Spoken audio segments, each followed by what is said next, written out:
Welcome to Deception Roll, the show where I openly lie to my friends by reading them 3 r/RPG horror stories, one of which I made up as completely false, fake, fabricated. We'll of course give guidance along the way to those who need it. The score of my contestants is still the same. Tristan at 3, Bean at 4, my bad, Bean at 4. Thank you, Minoko. And Ivy at 4.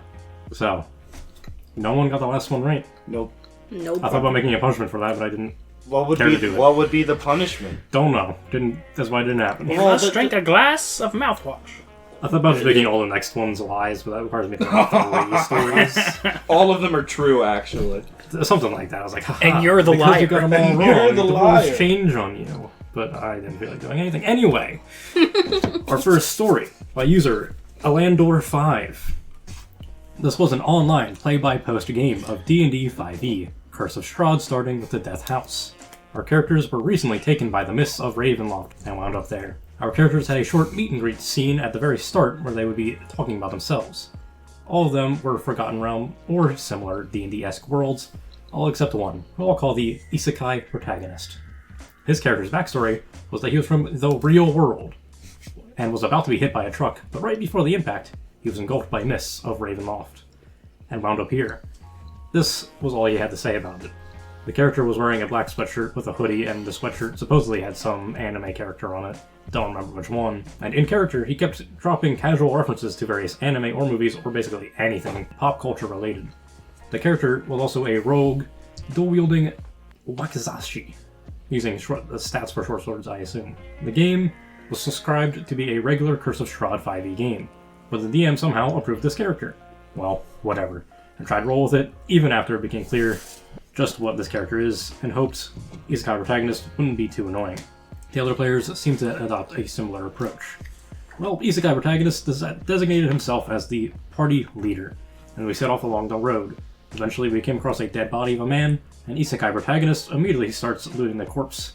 Cleric expresses some discomfort with this, but doesn't stop him from doing it, and then proposes the idea that we should bury this dead body, as it would gain him favor from his god.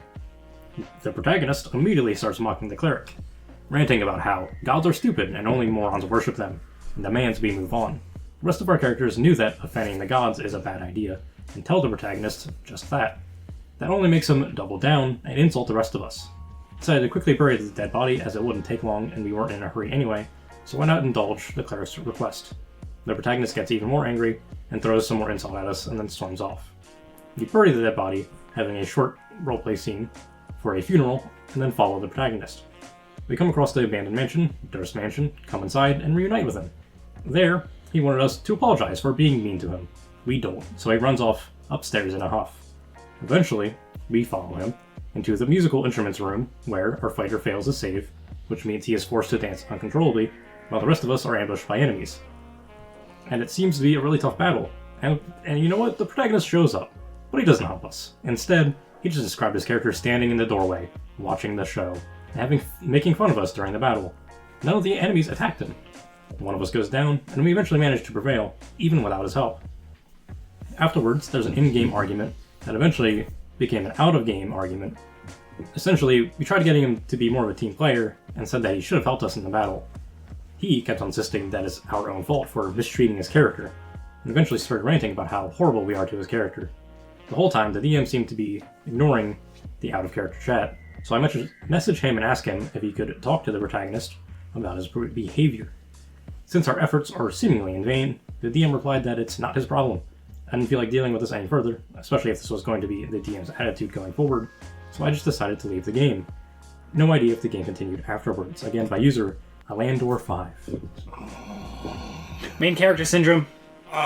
Someone's playing someone can't help but be the main character. I think playing an isekai character could be fun, but only if this was talked about as a group beforehand. Yep. I think isekai would be a great concept for a campaign, but Yes. the campaign has to fit around it. Yeah. There's no way Strahd fits And that. the DM needs to have a team of guys or girls that are like, yeah, I'll be part of the world that this guy gets thrown into, sure. Yeah. But being an isekai, You got this. while everyone else isn't, and no one knows this, just makes it sound like you have main character syndrome. Yeah. Because he does. Something- He was literally throwing himself to like throwing the a front tantrum. of every single confrontation, Yeah, that even they then had, there was and a- then just being cocky about it. There is a good way to play this character. Yes, Even if it is stupid absolutely. and goofy, it doesn't fit. You can play this character. If you are not a douchebag, you can Yeah. definitely play this character and play it He's- well. That is not a main character. Character is the issue. Is because in anime that's the main character because Yes. he's boring and weird. Uh-huh. But if you're playing him, you can't actually be the main character. It doesn't work in a D&D setting. No, because D&D is like a team thing. Yeah, And everyone- also, like, he's just not a leader character. yeah, Oh, If you you're just going to be kind of an isekai guy, Yeah. you're going to be weird and goofy. and out of you're not going to take a lead role right away. Yeah. I don't watch isekais, but I'm aware of them, and Yeah. I'm aware of anime. If I'm not mistaken, usually the weird people that get into the show and everything. It's usually like some kind of loser guy. yeah, but then like, later nobody. become the leader. In the world, it's like, oh, in this world, my gamer skills outside didn't get me bitches. But in this fake world that I just died and came to, being a gamer is kind of cool, actually. Right, but I think, again, correct me if I'm wrong, with anime is usually the weird people or weird characters then later become leaders and then later lead Yeah. stuff. Yeah. But like right off the bat, you're putting yourself in a bad position. For the person that did this, you're putting yourself in a situation that's not Most of gonna the go time your in isekais, you are kind of immediately thrown into a situation where you have to be the leader, you have to take care of the problem. way. Okay. Because more often than not, you're sucked into a video game Okay. Yeah. where you're the main Or character. not necessarily video games, like something that's like a video game. where Yeah. It's always Okay. it's always some like world that is depicted in fantasy as an RPG of Okay. like having a skill tree or a skill system. So- Biggest one. So again, it still applies to yeah. D&D. You can still do that. This is still a character you can play. Yeah. You just cannot be the main character at all because it is such a goofy thing that putting the spotlight on you just kind of ruins the game for everyone else. Yes.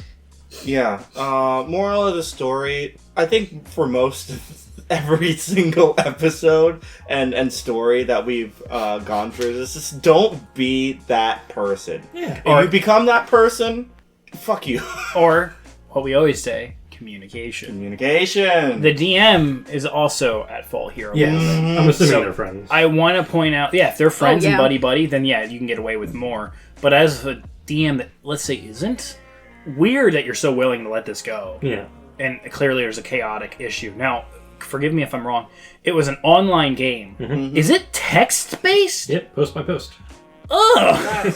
Oh no. Yeah, that's going to lead to a lot of hiccups. I thought about that. I was like, what does that actually mean? I was It's like, by someone puts a God. thing, they put a wall of text, someone else puts a wall of text, someone else puts a wall of text. No, it's a role. Yep. Yeah, it's role play through text. That is so hard to manage. No wonder the GM gave up. You know how many anime boobs were probably put in there? The poor DM will have to focus on so many things more than just reading its Curse of Strahd and sitting at a table with a bunch of people. Yeah. Yep. That is a lot of work. No wonder why If they're you like, I play don't care. D&D like that, you build different. I'm not built different. They're not gonna- I couldn't do that. Nope. But still, if you're gonna do a text-based system, Okay, just make like- sure everyone's on the same page. Yeah. It seems like most people were. Yeah, Because but they went in thinking that they're just playing Curse of Strahd, not Curse of Strahd with a some guy. With an actual- Jeremy with from a real accounting. guy. with a sprinkle of Sword Art Online. They're in playing there as Curse of well. Strahd, and then Kirito. Jeremy from accounting is also there. Like, that would be funny if you are literally just Jeremy from accounting and you're like, guys, I literally just drive a car to my job. What is happening? What's a car? Yeah, exactly. It's like, there's something That could fun be there. so fun, but But That'd no. be an amazing setting. If for you're just a future weird campaigns, kid with yes. his hood up and going, I'm so edgy and cool and women love me. if you're I've got the It doesn't power of work. God and anime on my side kind of kid, Yeah. rolling It up doesn't to the work at Curse all. of Strahd universe. Anyway, yeah, next one. By user addon-99. A few weeks ago, I had joined a D&D 5e campaign at my local game store after seeing a flyer looking for new players. I was desperate for an in-person game, as my online group of 2 years recently wrapped up the epic quest we were on, and it left me wanting more. The flyer pitched the game as a classic D&D fantasy with Lord of the Rings inspiration, and I was excited to get back into an in-person game. The DM, we'll call him Greg, seemed friendly enough at first. Important to note that Greg was likely in his 40s from what I can tell and only communicated through Facebook and texting. During session 0, Greg asked us to fill out our character sheets by hand. I explained I had already built my character using an online tool, in parentheses, D&D Beyond, and was asked if it was okay to keep using that. He made a face, but said, sure I guess, and moved on, so I didn't think much of it at the time. To make sure there wasn't any further problems, I gave him a link to my character sheet. Things seemed fine during the first few sessions, although Greg frequently made comments about my digital sheet before and after each session. He'd say things like I still prefer pencil and paper, or ask repeatedly if I was sure I could trust the digital stuff, implying that the stats and numbers would be off. At first I took them as jokes, like banter, but it quickly became obvious that wasn't the case. Session 4 rolled around. We were deep in combat against some low-level enemies, goblins I think. On my turn, I cast Burning Hands. Greg asked me what the spell DC was, and when I checked my phone, he sighed heavily. He rolled the save, failed, and I rolled damage. When I announced the rest, he suddenly snapped. Alright, enough, put your phone away and get out a character sheet or you're out of the game. I laughed nervously, assuming he was joking, but Greg doubled down. I'm serious, real players use real sheets. You're disrespecting the game by using that digital shit. I pointed out the math was accurate, the rules were identical, and it was just easier for me this way. I even let him have access to my character sheet, plus I'd have been upfront about it from the start. Greg got visibly agitated and shouted, I don't care. Paper sheets are tradition. This digital stuff is ruining D&D. The rest of the table awkwardly looked around as Greg literally grabbed a, character sheet, slammed it on the table, and shoved a pencil in my direction. Either transfer your character onto the sheet right now, or pack up. I packed up my dice and stood up. One of the other players said, Greg, it's not a big deal, but Greg was bright red at this point, and just angrily pointed at the door. I left, embarrassed at the commotion and baffled at how it started. I still play regularly, but I've stuck mostly to online groups again. Easier to find groups, I like that way. My user addon-99. Oh. I hate a Dungeons and Dragons ass boomer. Fucking hate D&D boomers. Facebook dad D&D I boomer. fucking hate D&D boomers. you, I Greg. worked with a motherfucker who was a D&D boomer, and I tried to get him to listen to our podcast one time, and he threw an absolute fit about how podcasts are bullshit and D&D shouldn't be shared this way. I hate a motherfucking D&D boomer. I would hit him with a chair. Those are the motherfuckers that are like, oh, Pathfinder is so much better. Oh my god. Oh, I missed 3.5. Exactly. He would say that all the fucking time. D&D ass boomers. Anyways. You look like you got something to say. No, there's not much. I mean, it's clear as day. I mean, Greg, yeah, you're 40, maybe, who knows? 40-ish. Nice job. That's really cool. Paper pencil, absolutely solid. Paper pencil. I 100% agree. I started with paper and pencil. I'm not that old. I'm not 40. I mean, D&D's Beyond is a very recent thing. D&D's That's- like the only thing that has that too. And- there's not support for other things. Right. Like that. Don't get me wrong when I say this. D&D Beyond doesn't, or anything, it doesn't mean it's perfect. Obviously. The technology is working and things are working out. D&D Beyond is just one of the more trustworthy sources because it's been around It's the longest. first hand as And- well. It's run by Wizards of the Coast. And I was going to say, Wizards of the Coast have their filthy little hands on it. So it allows you to do a lot more easier than having to sit down and crunch numbers. One of the most painful things I have come across when it came to making characters on a piece of paper was multiclassing. It is so hard to understand multiclassing, especially if they cast magic.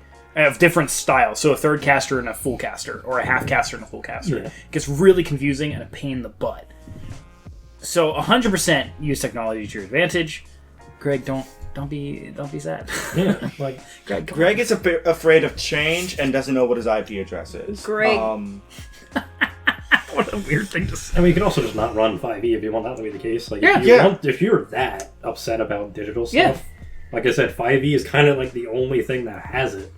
Because it's so popular and widely available, it makes it easier for people. That's why it exists. Yeah, I mean, Play something else if you don't want it at the table. Because Or- nothing else really has it. Play Warhammer, dude. It sounds Please. like you would. or like session 0 would be like, gang, I know he put down a piece of paper, But that was when things were getting heated. but no. Like when in the beginning they said session 0, and everyone made it on a piece of paper except the one player because they pre-made the character. If he was upset about that at session 0, he should have been like, look, you can't play my game unless you make Thank a you. paper character. Instead of just folding and then making it blow up later. Yeah. Yep. But he just wanted someone to bully. Not even that. I don't think I so. just I think think he's it's just stuck in his old ways. Yeah, I think he's very passionate about his beliefs towards D&D. I bet he looks at the card reader while it beeps I at him. mean, it said literally Lord of the Rings inspiration, so like, oh god, he's yeah. got to be an old guy that really likes fantasy, so. Uh-huh. I wonder if Greg's a Warhammer player. 100%. Probably. 100%. Not dissing on Warhammer. I was just curious if he's a Warhammer I'm person. just saying, as he's well. probably like not a 5e player. He's No, probably I don't think so. He probably doesn't play 5e. He plays 3.5. Yeah, 3.5 and preaches about it. Or Pathfinder. The reason I mention this is I know a lot of people that play Warhammer are very passionate about certain aspects of their game, whether it's the creatures that they're using, the rules, or whatever. Their miniatures being painted, stuff like that. A lot of people are very passionate about Warhammer. So it wouldn't surprise me if he is a Warhammer person, moved to D&D, and is very passionate about certain things about D&D. Yeah. And it's just kind of held. Maybe. Who could ever say? Next, we got user She Who Dances. I've been playing TTRPGs on and off for the past few years, but found myself dry after leaving a long-time group of friends. So I went to the most reputable places possible to find a game. Requests for online TTRPGs in nerd shops. One Discord invite later, I was in the server, meeting the cast. The DM of our party actually an absolute excellent person with a few flaws that made this story horrific. Fundy, the problem player. A very religious person who enjoys passionate sermons. A few other players were present, but they didn't contribute to the story in any major way. We get to character creation, and decide to pull out my usual character, a paladin who broke her oath because she was tired of being strict and holy. She was constantly a bit jaded, foul-mouthed, and sat at a 45-degree angle in her seat, being generous. Fundy played a cleric of the, fuck it, I'm just going to call it God, because it was definitely meant to be God. He had a Christian tenets, he also spoke Bible verses, so on and so forth. Session 0 went pretty well, and afterwards Fundy messaged me. He wanted our characters to have a backstory together. Basically, he wanted the church I left to be his, and he was trying to lead me back to the Lord. I agreed because I thought it would be fun to RP stuff, and I had no intention to have my character actually return to God. Agreeing was my mistake. Most downtime was spent with Fundy trying to convince my character to abandon her sinful ways and return to his loving embrace. My character, being a bit of an abrasive prick, would tell him to shove off, or if he's so loving, why is the world so fucked up? Every time I did this, I heard an exasperated breath from his microphone. Eventually, another player messaged me. She liked how our characters interacted, and wondered if they could begin an in-game relationship. I agreed, and this went pretty well. Her character started to draw mine out of her edgy, brooding shell, and the two of them shared some pretty adorable moments. Fundy didn't like this. His character's long tirades now mentioned her as well. He says things like, you don't want to drag her down this path as well, and women should not lie with one another. You need a man of the cloth, not another woman. My character will try to intimidate him to fuck off. After that session, I messaged the DM to say that Fundy's rhetoric was making me uncomfortable. The DM said that Fundy wasn't like that IRL, he's just playing a character. Eventually, Fundy posted some art of our characters. AI-generated art, at that. My character was depicted as a blonde girl with pale skin and gorgeous plate armor. Now, dear readers, my paladin was black, with brown hair and studded leather armor. When I brought this up to him, he said, well, that's what I imagined her to look like, but whatever you say. I was a bit perturbed by this. I messaged the DM again. He said something along the lines of, I can't change what already exists, but I'll talk to him. I don't know if he ever did. Fundy challenged my character to a duel, saying that if he won, she'd have to return to the Order. Given that this was kind of a bad cleric versus a optimized to hell and back paladin, I whipped his ass. My character healed him, and decided to be a bit of an ass, and saying maybe if you spent more time learning to fight, you'd be able to convince me. Fundy flipped out, screaming about how I was a cheater, a sinner, a racist, a sexist, a homophobic, and how I should get some Christian husband to take pity on me. He ended his initial screaming rampage with, and you're attacking my religion. The DM kept trying to calm him down, but he kept screaming and screaming. Eventually, I left the call. The DM messaged me later, apologizing, saying how he didn't see this coming at all. I told him that he was stupid for not seeing it coming, and I was giving him an ultimatum. Either kick Fundy, or I'm leaving. The DM agreed that he made some mistakes, and kicked out Fundy, saying his character died in our duel. Fundy sent me a few private messages later, continuing his berating and use of slurs, demanding I stop being into women and come to God, or I'd be unloved and burned in hell. I called him a bitch and blocked him. Again by user She Who Dances. Imagine being the last thing in your conversation, just be in all lowercase, bitch. Keep your religion out of my fucking game. It would be one thing if he genuinely was like just like doing a bit. It's still memeing on the Lord, you know? Yeah, but like that was so extreme. Even if it was a bit, it doesn't seem like it because the fighting turned to real life, calling them a sexist and a racist, which is so confusing. I think she should have been like, you know what, Fundy, let's meet up IRL, and then bury him alive. Or just not show up so he goes across the world thinking he's getting something. Yeah, be like, we should meet up so you can show me the way of the Lord. We should meet up in Australia in this airport. I wander into the woods. You'll find me. It Get eaten by a bear, please. heavily Thank you. religious characters are fine in D&D. There is literally religions in D&D. Yeah. Obviously. Nothing wrong with it. It's Fake- built into characters, clerics, paladins. Fake religions that don't exist in D&D, such as like God or Jesus, if you believe in that, go for it. But if that's what you want to bring into D&D, which isn't already for D&D, DM might be aware of that. That's fine too, if the DM's okay with that. But like anything, don't bring your actual faith into a game. It doesn't go well. Yeah, not only because you're kind of preachy about it, but also if it is in any way, like, you're actually serious about it. Yes. It's going to be weird when When you get fictional memed people- on? Yeah, when fictional Yes. characters make fun of your Yes. religion, you're not going to like that. Yes. And then that was just. If you feed don't over. want to get fucking dunked on, don't make it easy. Because it's I mean, yeah. That's at the end of the day. It's just like if you've played any D&D, the two things are if you're a weird race, people make fun of you because it's fun to be like, oh, you're a lizard person. Yes. That's one of the things. And the other thing is religion. Oh, you're demon daddy or you're sky daddy. Is the two Yes. other, like those are Yep. the two things that get make fun of. Don't do it How are if you you? can't handle it. How are you like super religious into the Lord and playing D&D? That's what I it want to know. can be done. I mean, yes. However, there was a whole movie about why that's a bad idea if you are a Christian, because you're gonna die, apparently.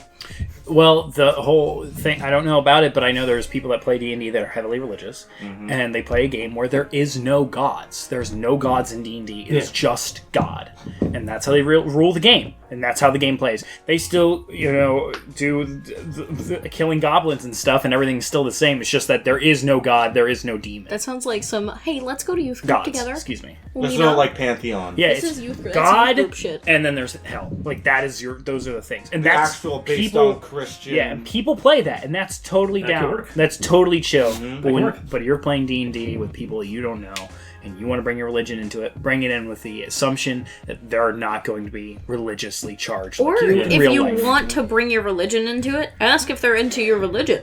Because if it's a whole group of Christians playing together, that's a lot different than Yeah. I'm gonna force this on you. Good luck. But also, once again, there's this weird median between reality and fiction. Yes. With this whole thing. Fiction, you create a character that has a belief in God, and that's what you're running with.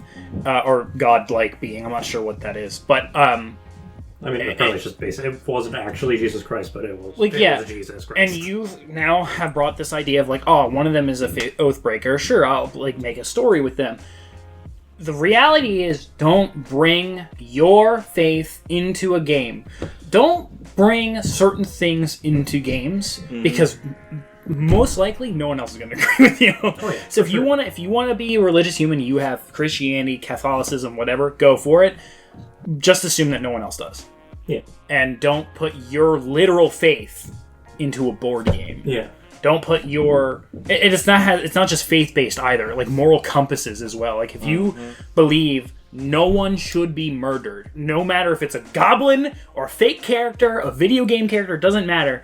You have to understand that not everyone's on the same page. You're gonna have we mustn't taint this beautiful soul, and then you're gonna have the rogue just like Stabbing, repeating. slice their neck and be like, oh, what was that? I was too busy sending this soul to hell. Like, I think it's just don't put your real life into a game. Yeah. Similar with, like, obviously self-inserts happen. People, Yeah. You put yourself into the whatever character that Darwin happens. is. But if you literally just put, like, kind of like the Isekai guy, I'm assuming, if you literally just put yourself into the game and you have banter and stuff, you can't take it personally. Yes. Because you chose to put yourself in the game. You choose to put this in the game. You understand that what D&D groups are is a bunch of people trying to have a good time for a few hours. You can't get mad at it. Yeah, if you bring yourself into the game and you copy clone yourself into the game and someone stabs you, like your own team player stabs you, it is not them literally stabbing you in real life. Exactly. It is just a game. D&D is a bunch of actors, but not really official, like, big business actors, unless you're like Matt Mercer and they're all voice actors. But, like, that's what it is. It's a fun pretend world. It's like when you were a kid. Yeah. And that's what it should be viewed as. Honestly. That leaves us with 3 stories. The first one, user Alandor 5 with the Curse of Strahd Isekai protagonist. User Addon-99, Greg, the Boomer. And user She Who Dances, the raging Christian, we'll call it. Raging Christian. Raging Christians. Imagine a like barbarian Christian. Like... Yeah, what do everyone think? 3. 2. 2. Okay. I think because you put too much like direct like dialogue into number 2. I didn't think of that. Once again, I know the way you write. But that was text-based. That was the first one. Oh, shit. Uh-huh. I'm stupid. Uh-huh. But now you gotta stick with your guns. I'm staying with 3, yeah. Fuck it. I already Yeah, said it was 3. 2. Damn it! So now what? It's 3. Shut up! 5. It is 355. This game's stupid. I'm gonna play this game. Flips table. Oh. Yes, so that was Deception Roll. Tristan staying at 3. Dean and Ivy going up to 5. I'm What is so the point of me sorry. I'm playing? so sorry for metagaming your shit, by the way. What is the point of me playing? No. Yeah, thanks for watching this, or listening. Thanks to listening to this episode of Deception Roll. Indeed. You could be watching Bye-bye. just a still You could be image. watching this still image. Maybe it'll change. One Never day, know. maybe. Who knows?